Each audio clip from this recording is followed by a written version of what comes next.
यानंतरची आणखीन एक breaking news आता आपण बघणार आहोत ती म्हणजे बीड लोकसभा उमेदवारीसाठी ज्योती मेटे यांनी पुन्हा एकदा शरद पवार यांची भेट घेतल्याचं समजतंय।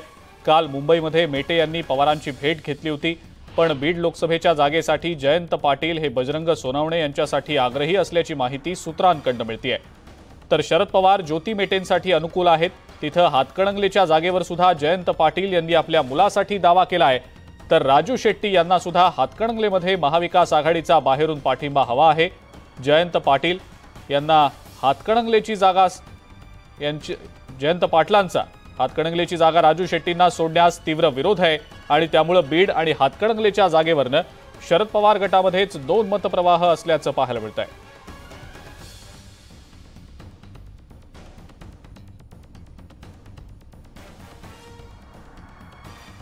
बीड लोकसभेसाठी ज्योती मेटे यांनी शरद पवार यांची मुंबईत काल भेट घेतल्याची माहिती मिळतेय। तर बीड लोकसभेच्या जागेसाठी जयंत पाटील हे बजरंग सोनवणे यांच्या नावासाठी आग्रही आहेत। दुसरीकडे हातकणंगलेवरनं सुद्धा राजू शेट्टी पहिल्यापासूनच इथं निवडणूक लढवायला आग्रही आहेत। त्याचबरोबर त्यांना महाविकास आघाडीचा बाहेरून पाठिंबा देखील हवा आहे। मात्र याच हातकणंगलेच्या जागेवर जयंत पाटील यांनी आपल्या मुलासाठी देखील दावा सांगितलेला आहे आणि या संदर्भातली अधिक माहिती आपण जाणून घेऊया। चंद्रकांत फुंदे आपले प्रतिनिधी आपल्या सोबत आहेत सध्या। चंद्रकांत, बीड आणि हातकणंगले या दोन्ही जागांवरनं राष्ट्रवादी काँग्रेस शरदचंद्र पवार गटातच मतभिन्नता असल्याचं समोर येताना दिसतंय, काय सांगता येईल याबद्दल? हो, सूत्रांची तरी माहिती तशीच आहे।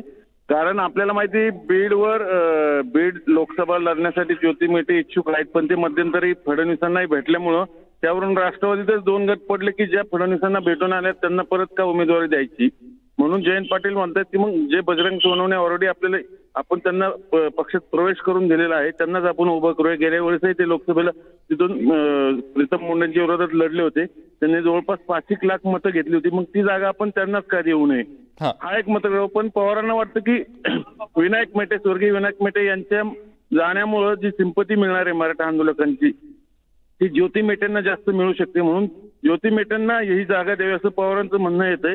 अर्थात पण जयंत पाटलांना वाटतं की ती जागा बजरंग सोनवणेंना द्यावी। समजा ते नाही झालं तर मग त्या बदल्यात मग किमान हातकणंगलेची जागा तरी माझ्या मुलासाठी सोडावी। पण त्या हातकणंगलेच्या जागेचा तिढा असा आहे, ती आहे शिवसेनेकडे उद्धव ठाकरेंच्या, आणि राजू शेट्टींना शिवसेनेचा पाठिंबा हवाय पण तो बाहेरून हवाय, त्यांना मवियासोबत स्टेज शेअर करायचं नाहीये। मग जयंत पाटील म्हणतात जर त्यांना आपल्यासोबत स्टेज शेअर करायचं नाही मग का सोडायची, मग बेटर वे आपण माझ्या मुलांना आपण तिथनं उतरूया, हातकणंगलेची जागा लढवूया, ती जागा सेनेकडून माझ्यासाठी सोडून द्या, बीडचा आग्रह मी सोडून देतो। म्हणजे थोडक्यात पवार आणि जयंत पाटील यांच्यातच ह्या बीड आणि हातकणंगलेवरनं दोन भिन्न मतं समोर येताना दिसतं अशी सूत्रांची माहिती आहे।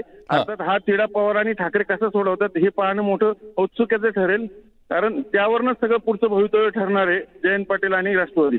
बरं चंद्रकांत, धन्यवाद, सविस्तर माहिती आपण दिलीत त्याबद्दल।